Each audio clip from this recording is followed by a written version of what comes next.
Para este episodio número 21 invité a Jorge Sousa, prodigioso poeta, lingüista, ensayista y periodista mexicano. Es sobre todo un amante de la vida.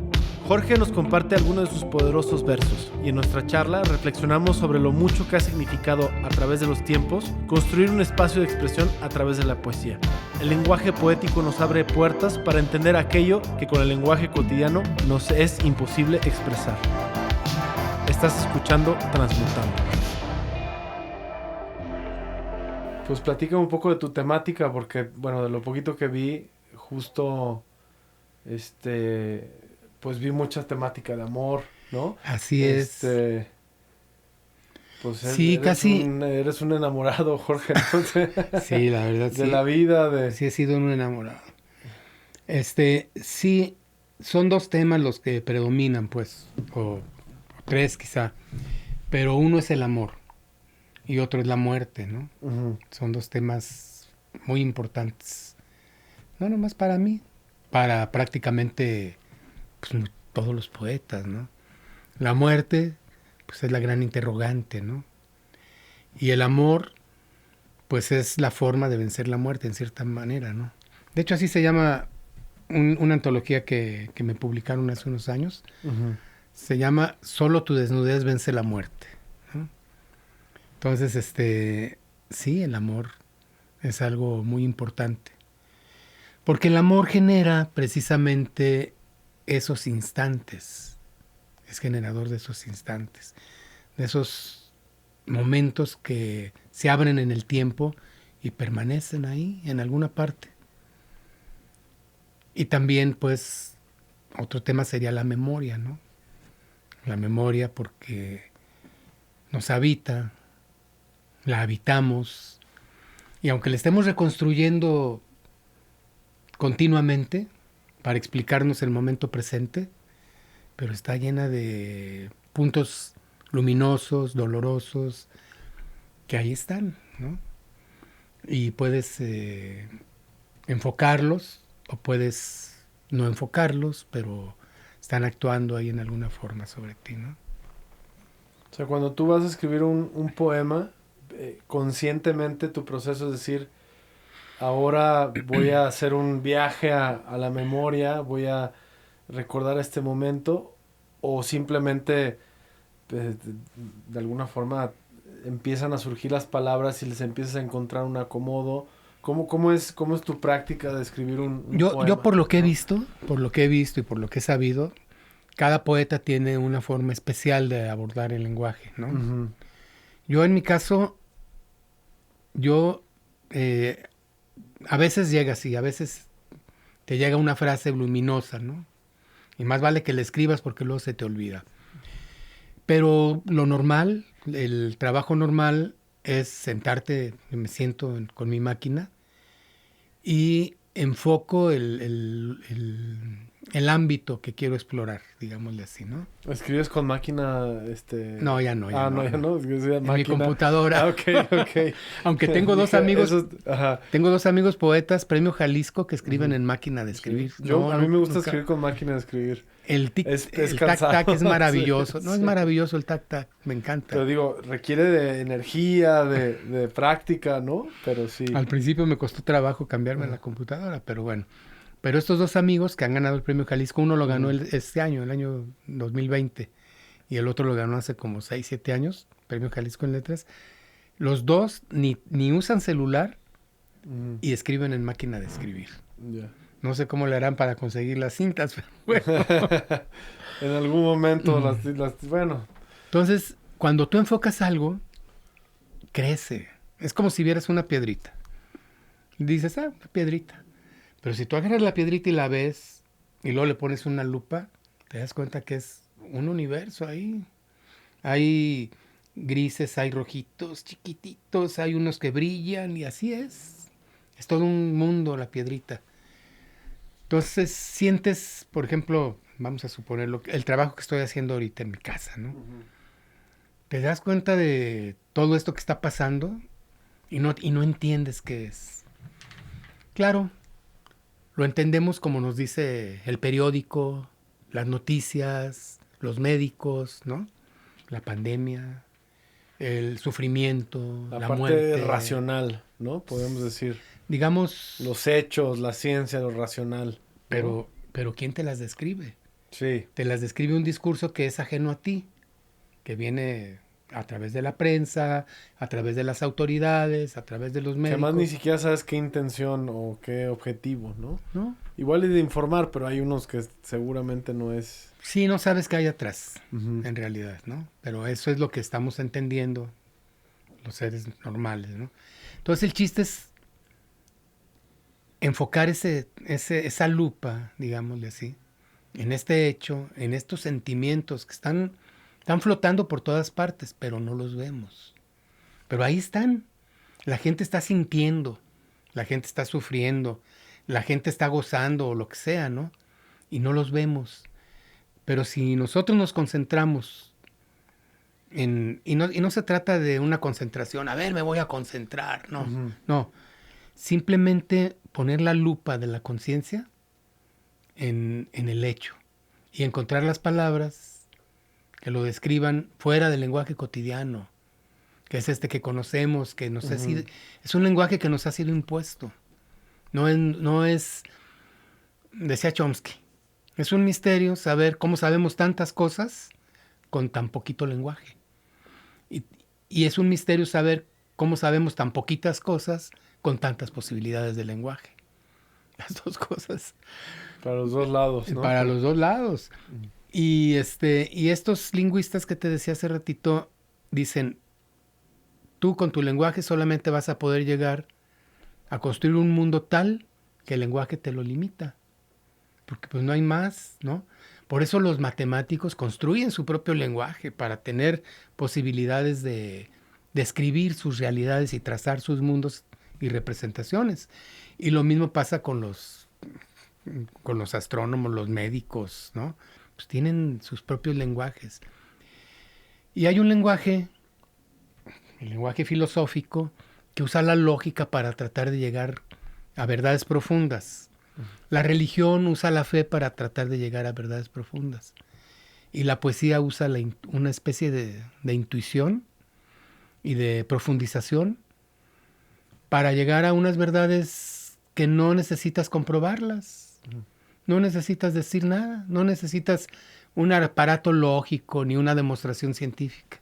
Avalarlas, sustentarlas, o sea, no necesitas. No necesitas nada. Ujú. Cuando dice Jaime Sabines, ¿no? En su famosísimo poema de yo no lo sé de cierto, pero lo supongo, que un hombre y una mujer algún día se quieren, algo en su corazón les dice que están solos, etcétera, y termina diciendo, algún día se despiertan entre brazos. Piensan entonces que lo saben todo. Se ven desnudos y lo saben todo. Yo no lo sé de cierto, lo supongo, ¿no? Entonces ahí, digamos, qué forma tan distinta de entender el momento posterior al encuentro amoroso, ¿no? Se despiertan entre brazos, piensan entonces que lo saben todo, se ven desnudos y lo saben todo. Dices, bueno, ¿y saben matemáticas? Pues no. ¿Saben filosofía? Pues no. No saben en realidad nada, pero lo saben todo porque están plenos. Pero Sí, es una forma de describir un momento sí, bellísimo, sublime, elevado, de cuando te sientes completo, ¿no? Sí. Te sientes en el todo. y en el lenguaje ordinario diríamos, un momento a toda madre. Dice ahí ya, ¿no? Sí. Pero que te dice, trae a la realidad, trae a tu realidad, esa cosa bella, ¿no? Que es saberlo todo, sentirte pleno. Y realmente lo sabes todo. En ese momento, ¿no? Pero eso lo dijo un poeta, ¿no? Entonces, esas cosas que no están en nuestra realidad, la poesía las puede traer para enriquecernos la vida, ¿no? Para que veamos el amor, por ejemplo, en este caso, como una plenitud, ¿no?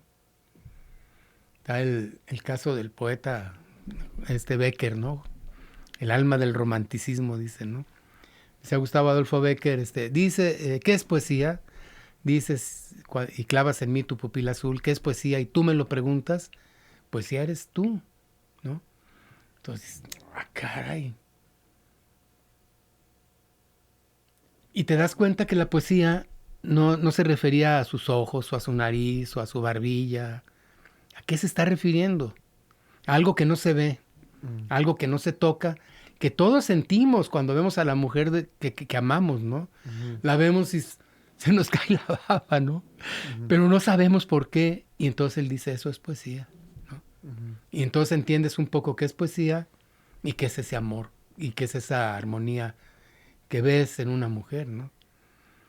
Porque, por ejemplo, López Velarde, estamos celebrando su centenario, ¿no?, de muerte. López Velarde, si ves tú yo cuando vi la imagen de Josefa de los Ríos, ¿no?, de Fuensanta, le dice él en sus poemas, cuando ves la imagen de Fuensanta, pues dices, ah, caray, yo no me casaba con ella, ¿no? ¿Qué le veía? Eso veía, esa poesía, esa armonía. Esta Rosario, la del Nocturno a Rosario de Manuel Acuña, pues bien, yo necesito decirte que te quiero, decirte que te adoro, decirte que te quiero con todo el corazón. Qué bonito poema eso. Sí. Es muy bello. Pues ese poema se lo hizo este muchacho, que era un muchacho, pues se murió. Estaba joven, tenía 20 murió años, a los 24 años murió. Sí, se envenenó. Y poquito antes de morir fue cuando le hizo el poema. Y y ella se pasó a la historia como la Rosario de Acuña, cuando nunca quiso a Manuel Acuña, ¿no? Sí. Tenía ahí una playa de todos, Altamirano, José Martí, cuando vino a Guadalajara se enamoró de ella, todos estaban enamorados de ella. Hacía reuniones, todos estaban enamorados. ¿Ves la foto? No es fea, es una morena, pero ¿qué tenía alrededor que todos estaban enamorados de ella?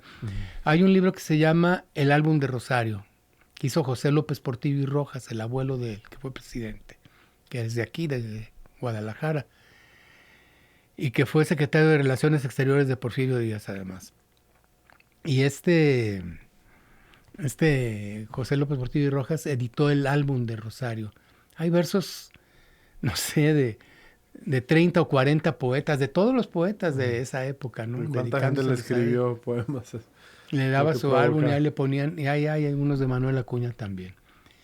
Pero pero sí dices, bueno, pues son, ¿qué es lo que veían en ella, no?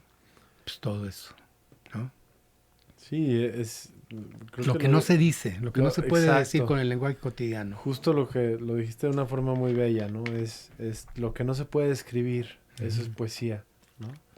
Y eso me parece, inmediatamente te evoca, te amplía una perspectiva, porque como bien tú dijiste hace rato, la mayoría de la gente desafortunadamente, porque cuando uno entra al mundo de la poesía, pues se abre un mundo maravilloso de posibilidades. Pero la gente lo relaciona como, solamente una descripción cursi o romántica de la vida. Pero cuando entras a profundidad y lo ves desde esta perspectiva que tú bien señalaste, Jorge, es cómo describimos lo que no se describe, cómo intentamos, ¿no? Es casi como rindiéndole un honor a lo que, pues es difícil poner palabras, porque desde la perspectiva humana que tenemos es que todo tiene palabras, ¿no? Pero eso creemos ingenuamente. Pero hay mucho más allá de lo que podemos nombrar, ¿no?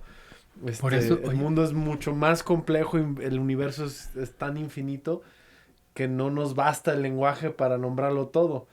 Y la poesía me parece este ejercicio, y creo que también por ahí lo dijiste en las palabras que me enviaste, el ejercicio de la poesía, así lo pusiste. Vengo a este mundo a hacer el ejercicio de la poesía.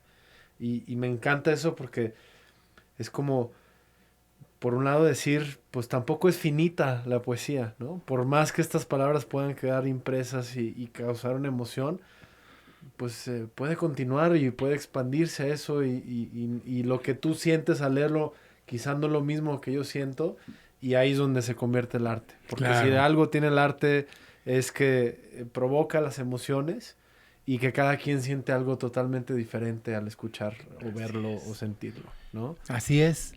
Lo cual no quiere decir que no haya forma de percibirlo estructuralmente y valorarlo.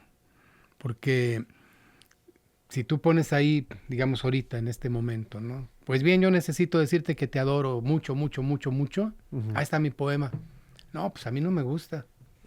No, pero a otros sí. No, también hay una valoración. Claro, no hay reglas, hay reglas y hay formas Sí. y si caes en lo mismo que ya dijo otro, pues ya es un lugar común. Tiene que ser algo también nuevo, ¿no? Octavio Paz, pues que nuestro premio Nobel, un gran poeta, él veía precisamente la poesía como algo para acceder a otro tipo de visión del mundo, ¿no? De representación conceptual del mundo, ¿no? Y es una representación conceptual pues muy enriquecida, ¿no? Muy enriquecida. Por eso, lo que tú dices que cada quien lo ve diferente, sí es cierto, sí es cierto. Le decían a María Félix que una vez en una entrevista le dijeron, me La tocó doña. ver la doña esta, me dicen, oiga, ¿qué opina del amor? Dice, ¿del amor de quién? Pues sí. Ingenuamente creemos que decimos el amor y ya es el Ajá. amor, ¿no? Ve, todo, cada quien tiene su tipo de amor. Unos se pegan, otros están pegados todo el día, ¿no? Entonces, hay muchos tipos de amor o de pseudoamores o como tú quieras llamarles, ¿no? Y lo mismo pasa con la poesía.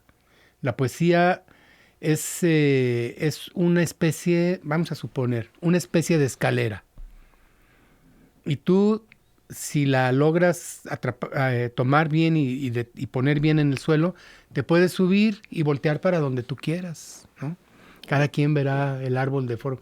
O es como un árbol y alrededor están las personas y cada quien lo ve desde un ángulo diferente, ¿sí?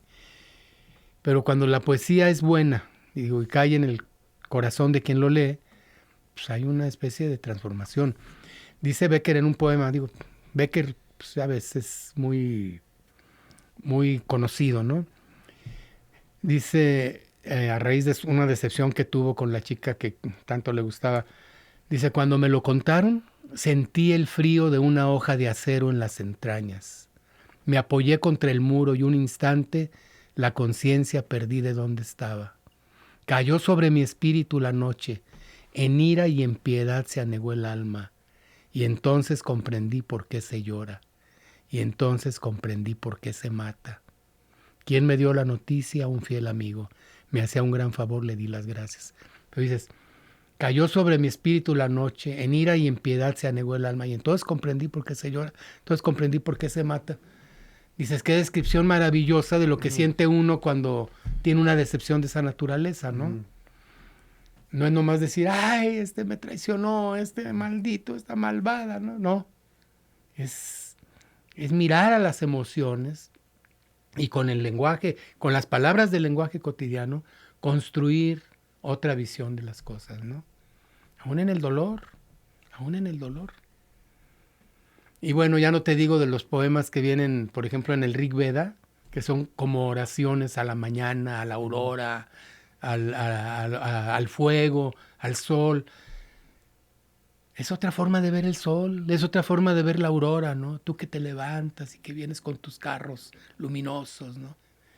Te levantas en la mañana, nos hemos levantado muchas veces en la mañana y está amaneciendo y ni cuenta nos damos, ¿no? Sale uno corriendo en el coche o a llegar a donde tiene que llegar, ¿no? Y oyes esto de la aurora y volteas y ves cómo se levanta y cómo es un milagro maravilloso cotidiano.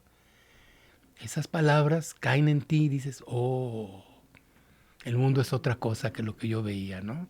Ese es el poder de la poesía y eso es lo bonito de la poesía.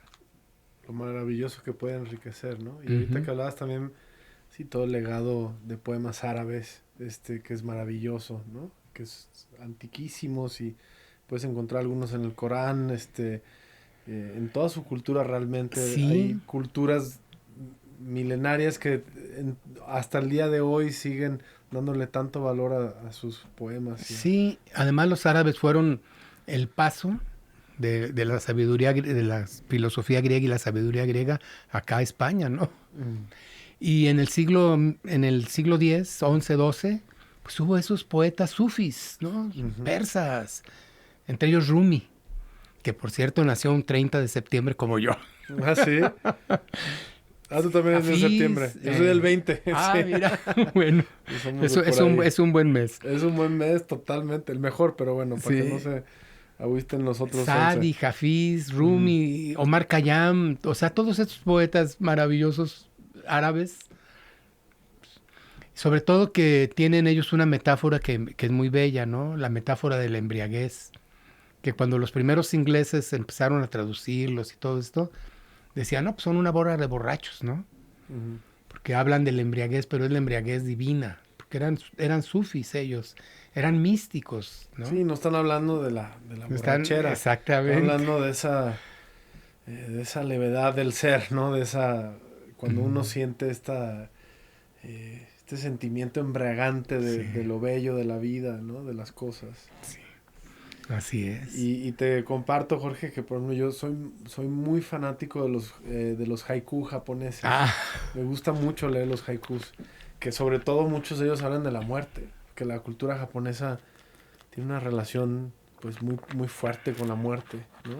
Y sobre todo en el medievo japonés, pues que está toda esta, digamos, cultura del honor, de la cultura de dar la vida por tu amo, por una causa, pues todos estos haikus, poetas famosos que hacían estos haikus que hacían sobre todo, que duraron tantos años los japoneses en guerra. O sea, había periodos en su medievo que eran 100 años continuos de guerra, ¿no? Por eso se convirtieron quizá en los guerreros, pero me impacta mucho y a ver qué piensas de esto, como quizá también en los momentos más oscuros de la humanidad, o justo cuando hay guerra, cuando hay muerte, pues siempre como que la poesía encuentra un camino para estar presente, ¿no? Y el haiku son pues una muestra muy fidedigna de que aún en los tiempos más violentos de este país, la gente se permitía escuchar estos poemas que hacían reflexión sobre el honor, sobre la muerte, lo efímero, sí. ¿no? Fíjate lo que hemos dicho. Era otro mundo. Ellos veían el mundo en una forma muy distinta. Porque su lenguaje, desde chicos, así los normaba, así los guiaba, ¿no? Y un samurái pues, era una persona con un pensamiento muy distinto al que tenemos nosotros, ¿no?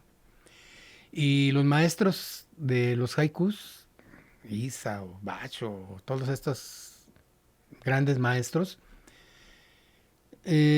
practicaban esto como una forma de vida. Era pues, un verso de 5, uno de 7 y otro de 5. Uh-huh. Nada más. Dices, ahora en todos los talleres de literatura, a ver, vamos a hacer unos haikus. Ahí, Uh-huh. Pero si tú ves la relación que había de estos haikus con la vida, era muy intensa, era muy, muy poderosa.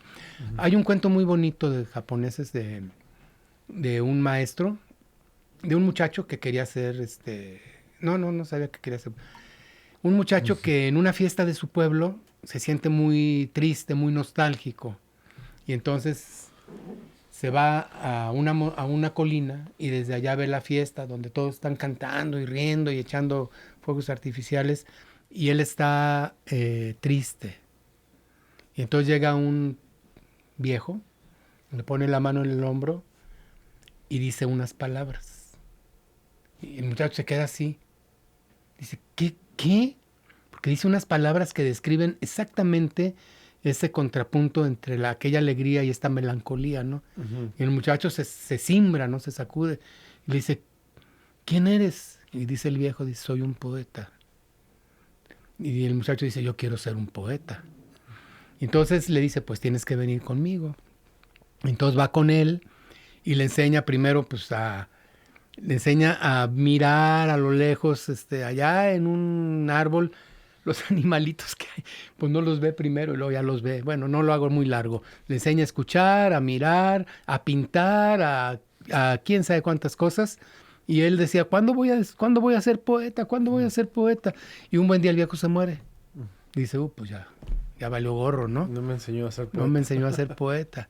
Y entonces es la fiesta de su pueblo, sube a la colina aquella, lleno de nostalgia, y hay un muchachillo ahí mirando la fiesta.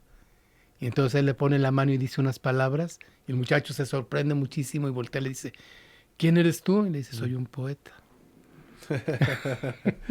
Qué Bonito padre, ¿no? cuento. Esta relación entre, pues todos podemos ser poetas finalmente si encontramos, digo, las herramientas y la forma. Sí. Jorge, platícame cómo te ha acompañado la poesía a lo largo de tu vida. O sea, digo, ahorita lo dijiste, ¿no? Eres un poeta, ¿no? Y cómo es vivir la vida como poeta a lo largo de tu vida. No sé si es una pregunta Bueno, que te parezca interesante, pero pues es muy porque interesante. quizá, y déjame decirte esto primero yo, que no soy poeta, por supuesto, pues uno conforme va creciendo y con todas estas experiencias de vida, pues la mente de uno va cambiando y la forma en la que percibimos la realidad va cambiando.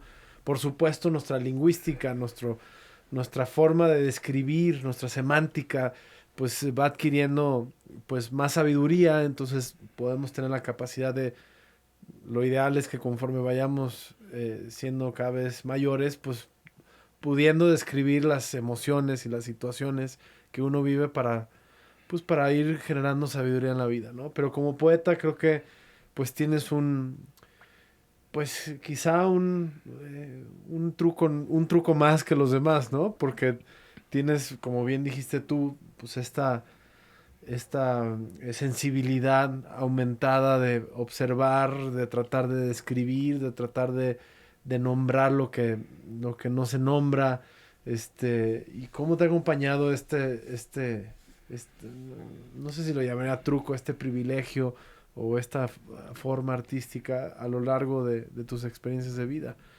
Tú ves tus poemas de ciertas épocas y te sientes tú mismo o dices, oye, pues es otro Jorge, porque esto es totalmente lo que me hacía sentir en ese momento. Hablábamos de cómo se congelan el tiempo los poemas, ¿no? Sí. Son muchas cosas. Digo, no es una pregunta, fue como muchas preguntas en una, pero bueno, Voy a te tratar escucho. de decir tres cosas, Ajá. a ver si rápido. La primera es que el oficio es muy importante, como en la carpintería. Si tú lo ejerces, te haces buen carpintero y si no lo ejerces, no. Ujú. Ahí el serrucho se te dobla. Entonces tienes que darle y darle y darle y darle. Esa es una, saber la técnica. Es importante. Claro. La otra es eso que hablas de la memoria. Tienes toda la razón. Nuestra memoria es muy difusa y está cambiando nuestros recuerdos constantemente para justificar el momento presente, como lo decíamos. Entonces, cuando tú escribes un poema, efectivamente se queda ahí como congelado y es un punto de referencia tan sólido como que te digan, tú naciste el día tal, tú fuiste a la escuela tal y tú hiciste tu primera comunión. Esas son las referencias que tenemos realmente, digamos, sólidas, ¿no? De nuestra vida. Entonces, gracias a la poesía, decía un amigo mío, y creo que puede ser posible. Dice, gracias a la poesía tú no estás en el manicomio. Pues sí, puede ser posible. Y finalmente, la otra cosa que quiero decir es que Heidegger, el gran filósofo alemán, habla mucho de poesía. Tiene varios ensayos sobre poesía. Tiene un libro maravilloso que se llama En busca del habla. Y otro que hay de los breviarios del Fondo de Cultura que se llama Arte y Poesía. Son 2 ensayos. Bueno, él habla de habitar el mundo poéticamente. Dice que el habla es la casa del hombre. O sea, y sí, tú lo que hablas es tu casa. Ujú. Y lo que dices pues, es tu mundo. Entonces, depende de tu lenguaje, ¿no? Pero dice él que nosotros vemos los entes, vemos los objetos, las cosas. Pero abajo de todo eso está el ser. Heidegger, que es el gran existencialista, ¿no? Y dice, el ser se muestra a través del arte. El arte hace una grieta en el ente, en las cosas. Las cosas materiales, hace una grieta superficiales. y asoma, ¿no? Ujú. Y cuando asoma, entonces tú puedes habitar el mundo poéticamente, dice. Entonces él habla de tratar de habitar el mundo poéticamente.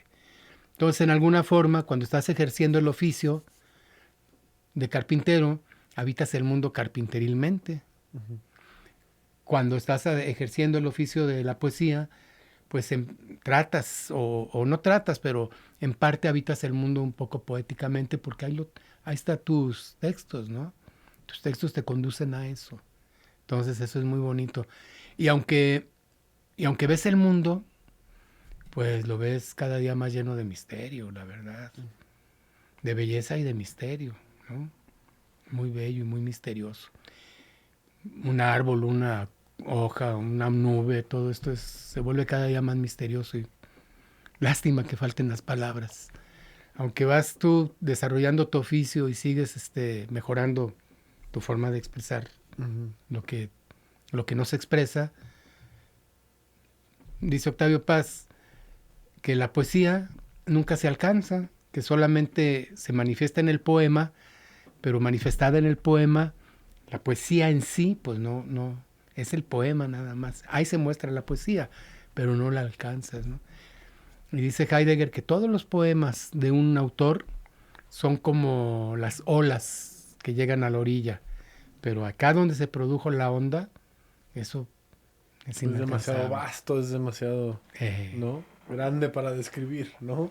Qué bello. Entonces, no puede decir uno que habita el mundo poéticamente, pero sí puedes decir que hay momentos en que te asomas a ese habitar, ¿no? Que debería ser para todos.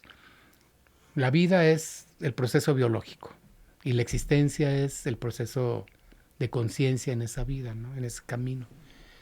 Entonces, la poesía te da conciencia. Eso es muy bonito. Te hace consciente de cosas que el lenguaje cotidiano no te hace consciente.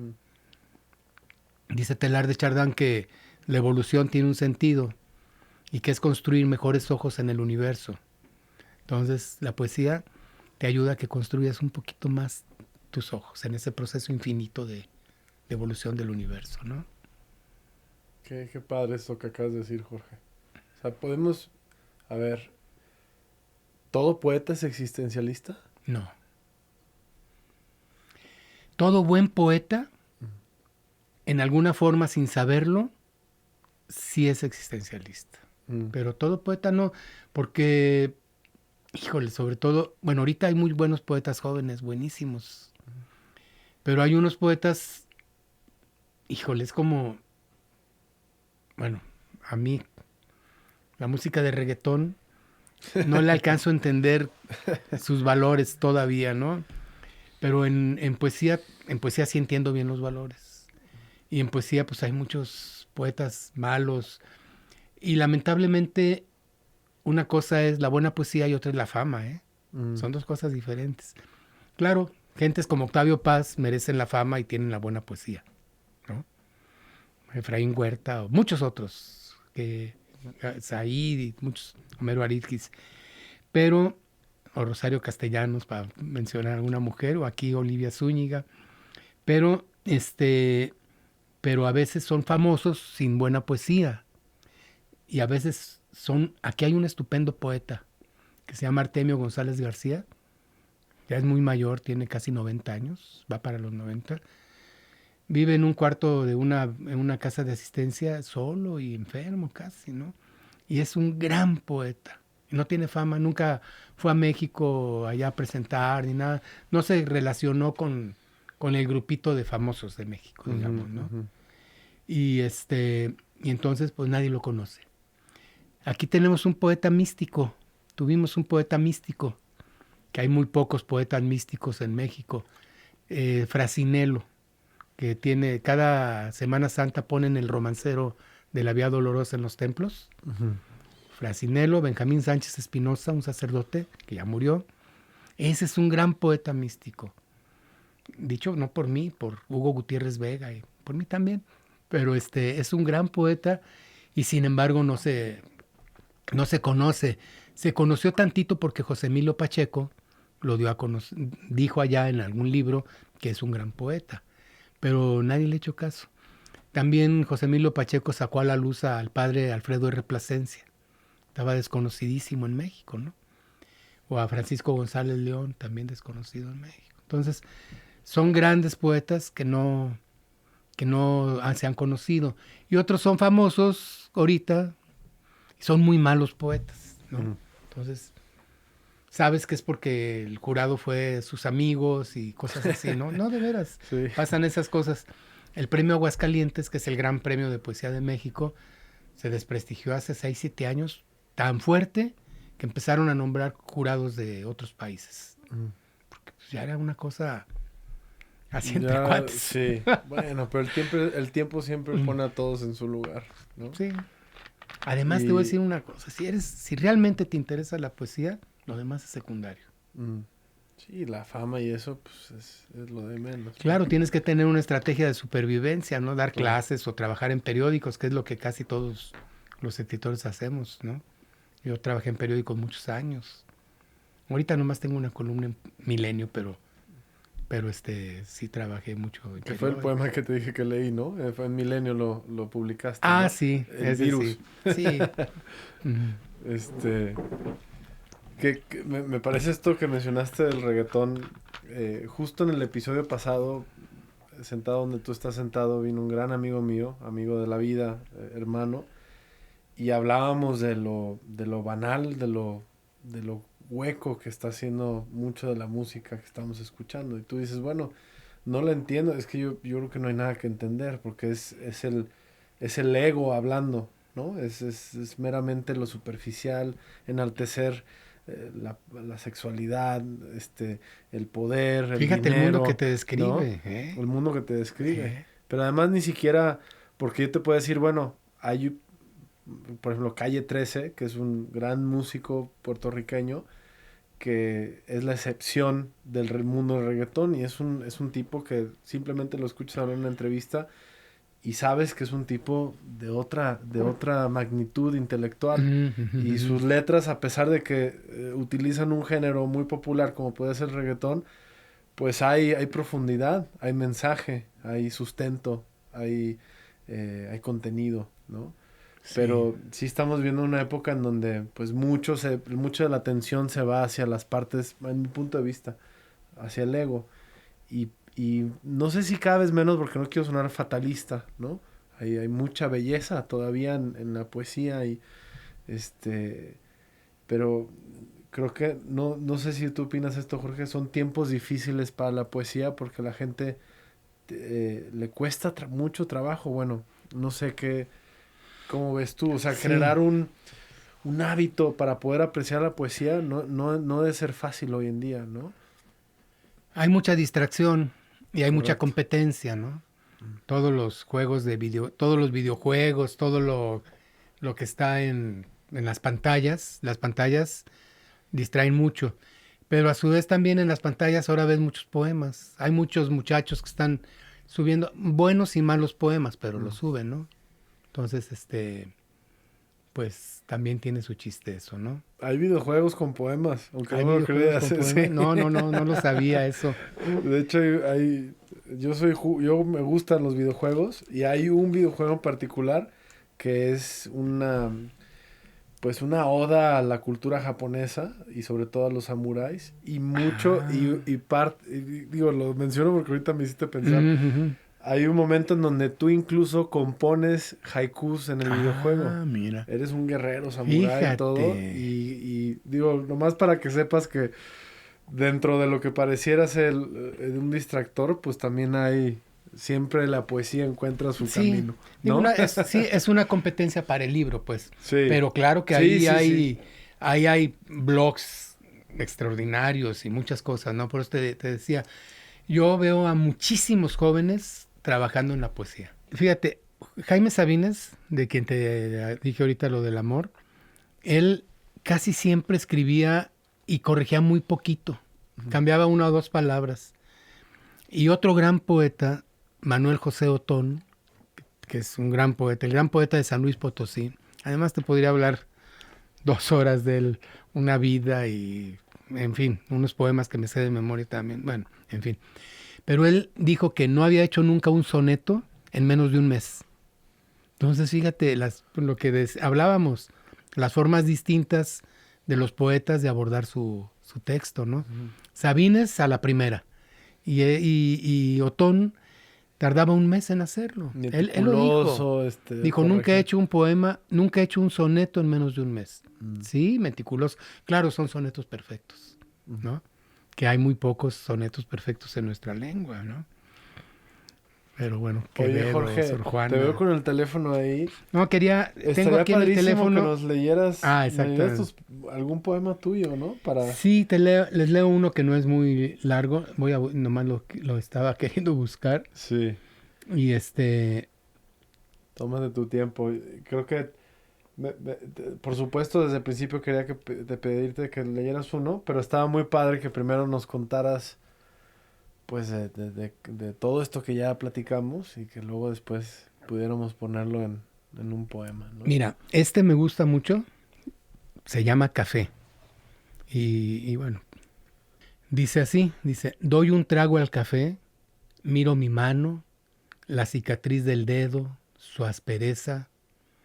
Alguna vez estuve en el principio y mi ojo de ágata, limpio como una roca, retrató el amplio grito del relámpago, la tierra del silicio y la ceniza. Bajo mi piel ahora alguien recuerda, alguien habla del viento y sus visiones, alguien teje otra vez viejas palabras sobre el veneno claro de la ruina. Doy un trago al café, todo regresa, todo vuelve de nuevo hasta nosotros. La boca busca otra vez los nombres que tuvieron las cosas algún día. Todo se va de nuevo. Doy un trago. Ninguna cosa es, nada regresa. Ninguna cosa fue, solo este viento levantando espejismos. Esta arena que se llama la vida entre las manos. Ese es un poema. Wow. Que se llama Café. Y y bueno, son textos que realmente, te decía, constituyen en alguna forma una especie de punto de referencia, ¿no? Ese poema, por ejemplo, Jorge, ¿cuándo lo escribiste? ¿Hace cuánto tiempo? Ese poema salió en un libro que se publicó en el año 2000. Ok. Hace 20 años, 21 años, más o menos. Eh, Y lo lees y te acuerdas del momento y de las emociones que te llevaron a escribirlo. sí. ¿O te acuerdas de cuando lo escribiste? Me acuerdo de ese sentimiento o ese descubrimiento, digamos, de cómo todo pasa y todo vuelve, todo se va y todo, ¿no? Y y al mismo tiempo, pues sí, me estaba tomando mi café. Sí, bueno, sí. No me queda duda. Y un día que lo leí en una lectura de poesía, leí mis poemas, leí y al final de la lectura se me acercó una señora y me dijo, oiga, maestro, a ver su cicatriz del dedo. Le dije, mire, ya se me borró. De veras tenía aquí una cicatriz de una cortadota que me hice, pero ya se me borró con el tiempo. Menos mal que dijo, oye, se me antojó un café, ¿no? Así como que... Sí, les voy a leer otro. Échale. Que también me gusta. Dice, soy el amor que duele en ti, el que siembra el sueño de la carne en tus miembros desnudos, el amante que vuelve, el que sacude el viejo sol ante tus ojos encendidos, el que derrama luz sobre tus párpados, el que suelta tus muslos, peces perfectos, a nadar en la sombra, el que navega en ti, a través de ti, hacia la madrugada rota. Soy el dueño de ti, el poseedor del sueño que padece tu cuerpo entre las sábanas, la palabra que hiere la fibra más profunda de tu lengua, la voz de sal que te estremece cuando la tocas. Soy el que apaga los cantos de tu sed en esas noches largas cuando no caen tormentas. Soy el que hace de ti esta mujer que eres, tu enemigo mortal, tu desconsuelo. Wow, está poderoso. Está erótico. ¿No? Sí. Nadar en la sombra, qué padre. Sí. Ese me gustó mucho. Ah, qué bueno. También una vez una señora, las señoras son las que más preguntan. Oiga, maestro, pues estaba re bonito el poema, ¿por qué le puso que su enemigo mortal? Iba muy bien, ¿no? Le dije, entiéndelo, no te lo puedo explicar. Los poemas, pues no se pueden explicar. No, pues pierden la magia porque es Sí. justo... Sí, es como... lo explicas y pues Ujú. se pierde, ¿no? O sea, digo, no que se pierda, pero pues estás haciendo todo el ejercicio contrario Sí, del objetivo, ¿no? precisamente esas palabras en la poesía son intraducibles. De hecho, en las lenguas también. No es lo mismo el cielo que el sky. Ujú. No es lo mismo, ni tiene las mismas connotaciones ni denotaciones, ¿no? Ni tampoco el heaven, tampoco. Ni tampoco el ciel en francés, no es lo mismo. Nuestro cielo es, bueno, cantamos el cielito lindo, Ujú. decimos mi cielo a la chica que nos gusta o lo que sea, ¿no? Entonces, cada lengua es una puerta a un universo distinto, pues lo que decíamos hace rato, ¿no? Entonces, el lenguaje poético abre muchas puertas, es muy padre para entender cosas que no puedes entender con el lenguaje cotidiano, ¿no? Oye, Jorge, ¿y tú regresas a tus poemas para escribir nuevos poemas? Casi no, casi no. Los dejas sellados en el Sin, tiempo y sí, vas avanzando. sin embargo, sí, porque mira, hay quienes les va bien en un libro y luego se copian a sí mismos, ¿no? Ujú. Yo trato de no hacer eso.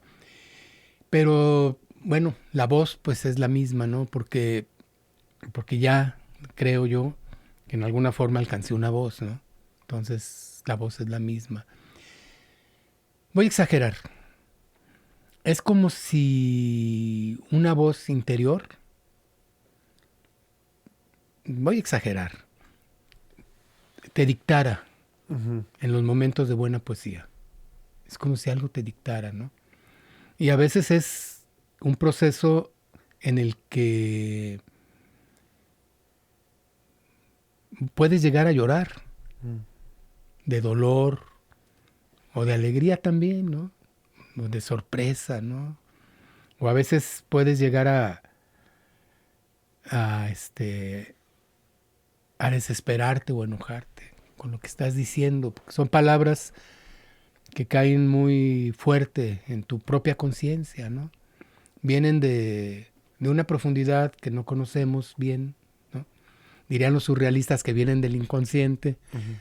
pero en realidad pues no sabemos de dónde. Hay un poema muy bello de Cintio Vitieren que no me lo sé, no, me lo he sabido y ya se me olvidó, pero en el que él le habla a alguien que no sabes a quién es, ¿no? Y le pregunta que por qué lo está buscando a él, ¿no? Nunca sabes quién es, a quién le habla, pero no sabes si es la poesía o si es la diosa, ¿no? O la mujer, Ujú. El porque mismo, o se está hablando del mismo, ¿no? Podría ser. podría ser. En la tradición poética, pues hay un libro que se llama La diosa blanca, ¿no? De Graves. Y él dice que los poetas tienen un contacto con la diosa blanca. Y dice también que quien la traiciona, pues paga las consecuencias, porque todos los poetas estos decadentistas, que son grandes poetas, ¿no? Como Baudelaire o como el mismo Edgar Allan Poe, ¿no? Dice que sufrieron así, murieron así porque traicionaron a la diosa, dice. En fin, ¿Y cómo se traiciona la diosa blanca? pues no cumpliendo con tu oficio de Mm. poeta. Hay un poeta que es muy amigo mío de mi generación, muy buen poeta, Efraín Bartolomé se llama. Y Efraín Bartolomé en un poema dice, soy poeta, mi oficio es arder. Y casualmente Efraín Bartolomé siempre que va que da una lectura, siempre se viste de blanco. No, no casualmente, en honor a la diosa, él Ujú. dice. Es el único de los poetas que yo conozco que habla de esto, de la diosa, ¿no? Ujú. Siguiendo a Graves. Y dice que, y además lee la poesía, ya ves que muchas veces lees en mesas de 3, 4 poetas, ¿no? Él siempre se levanta, él siempre lee la poesía de pie. Ujú. Dice que en respeto Como a en la tributo. diosa. Guau. Entonces, pues hay muchas formas de abordarla, de entenderla. Hay otros que dicen, ay, digo que yo los oigo y digo, Dios mío, es como un reggaetón mal hecho. Así de veras, de Sí. veras. Que dices, ¿qué? No puede ser que estén hablando de esto. Pero tienen fama. Ajá. Algunos jóvenes todavía con esa fama y luego además a públicos ignorantes pues los hacen reír o ja, ja, ja, ay, qué bien que Ajá. dijo groserías. Bueno, no hay groserías, ya lo demostró Quevedo, ¿no? Pero digo, en este caso, pues, un lenguaje escatológico, cosas así que, ahora, si estuvieran bien hechas como las hizo Quevedo, pues estaría muy bien. O la misma Sor Juana, ¿no? Que tiene 2, 3 poemas, jocosos, así, burlescos. Pero, pero bueno, eso sería Sor Juana o Quevedo, ¿no? Sí, está claro que hay parámetros que establecen mayormente que es una buena poesía. Y como en toda expresión literaria, pues siempre hay quienes no profundizan tanto y toman ventaja por otro tajo, ¿no? Sí, hombre. Pero el tiempo siempre, me imagino, en la poesía, pues solo quienes trascienden realmente son aquellos que le rinden oficio y homenaje a la diosa blanca, ¿no? Así es. Oye, qué bien, Jorge, te agradezco muchísimo esta charla. Muchísimas gracias a ti. Fue un Quizá, gusto, de veras. para cerrar la charla, no sé si te gustaría compartir cuál ha sido tu momento. Tú hablaste de una forma de transmutar que me gusta mucho, porque tocaste temas de alquimia, ¿no? De cómo se percibía pues la transmutación de los elementos, ¿no? De una manera, pues incluso diría muy poética, ¿no? O sea, hablar de la transmutación desde su perspectiva alquimista, ¿no? De este conocimiento medieval, ¿no? Sí, Ancestral. o antes. Totalmente. Porque yo leí cuando era muchacho, yo leí el breviario que se llama Los Alquimistas en una clase de historia. Y realmente me apasionó el tema. Entonces incursioné y leí cosas de algunos alquimistas famosos, ¿no? Y en ese tiempo, cuando nació la alquimia, bueno, si te vas más para atrás, en Egipto Ujú. había alquimistas Claro. en Egipto. Por supuesto. Pero acá en la Edad Media todavía no estaba desprestigiada esa ciencia, ¿no? Hay muchos saberes que fueron dejados a un lado cuando la ciencia se consolidó. Y no es que fuera malo la ciencia, era buena la ciencia como la conocemos ahora. Lo malo es que esos saberes quedaron muy desprestigiados, ¿no? Todos los alquimistas, que son los padres de la química, de ahí nació la química realmente, cultivaban el conocimiento de los elementos. Pero, como dice Fulcanelli, ¿no? También alquimista, lo que realmente buscaban era que el hombre se transformara, ¿no? Entonces, ellos tenían otra descripción de mundo. Ellos creían en espíritus que habitaban los elementos incluso, que podían brindarles a ellos algún conocimiento o algún cambio, ¿no? Y caminaban hacia el hombre solar o el hombre de oro, el hombre dorado, en la transmutación del plomo, que es el hombre normal, ¿no? Entonces, cada uno de sus movimientos, unos buscaban la piedra filosofal o el oro como si fuera un objeto, y esos pues fracasaron, pero otros que entendían que era una metáfora, Un estado de conciencia, ¿no? buscaban ese estado de conciencia, Ujú. ¿no? El estado de conciencia del mago, ¿no? El estado de conciencia del hombre realizado. Ujú. Y siempre ha habido este tipo de buscadores, porque todo ese conocimiento y esos saberes que quedaron a un lado, desde el Kybalión, con Hermes Trismegisto, ¿no? Que decía la magia, la astrología y la magia, la alquimia y la astrología, las tres grandes ciencias. En la astrología, pues está escrito, digamos, está la descripción del destino de las gentes.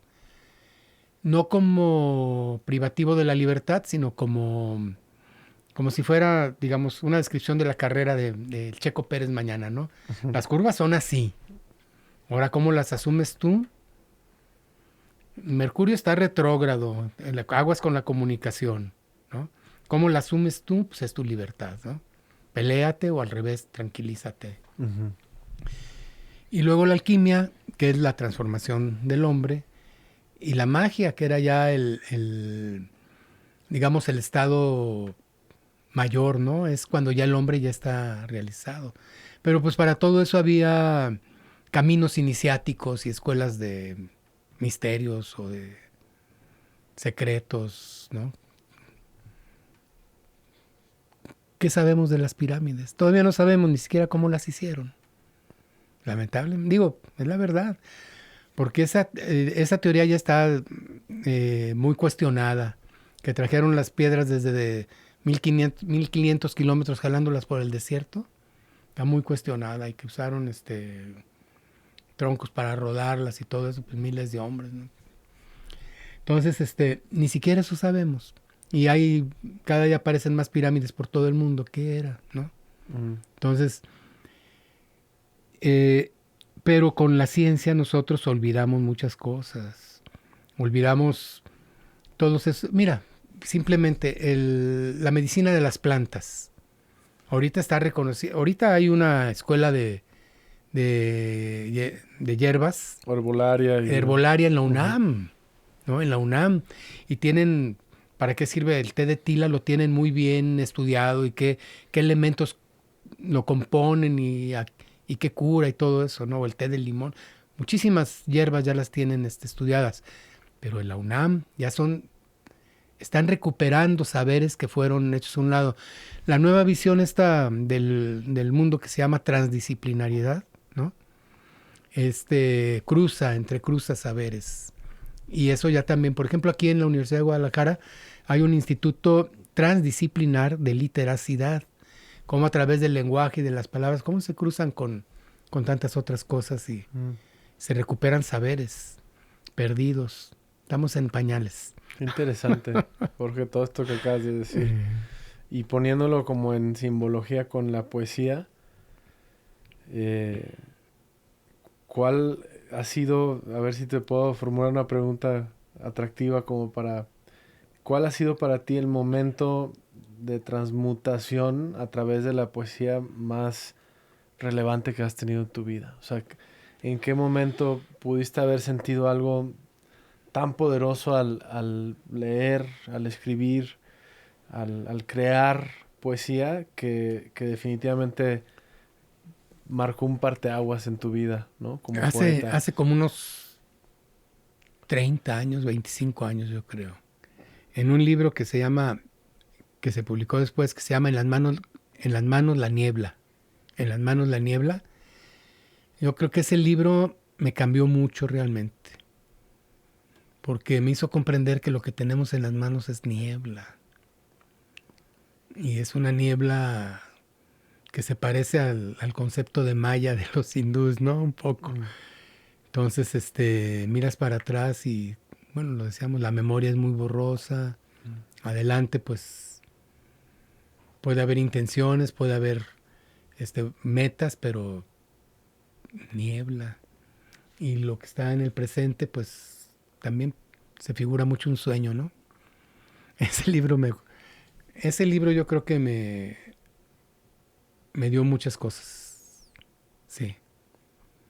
Qué padre, Jorge. De nuevo, muchísimas gracias a ti, de veras, es un gusto. Gracias por escuchar este episodio de Transmutando. ¿Qué piensas de los temas que discutimos? Nos encantaría saber cuáles son tus comentarios. Comenta nuestros videos y comparte. Si no estás suscrito, ahora es una gran oportunidad para hacerlo. Cada semana tenemos un episodio nuevo. Al suscribirte estarás enterado de todos los estrenos y, por supuesto, si nos dejas un like, estaremos muy agradecidos contigo. Gracias de nuevo por escucharnos.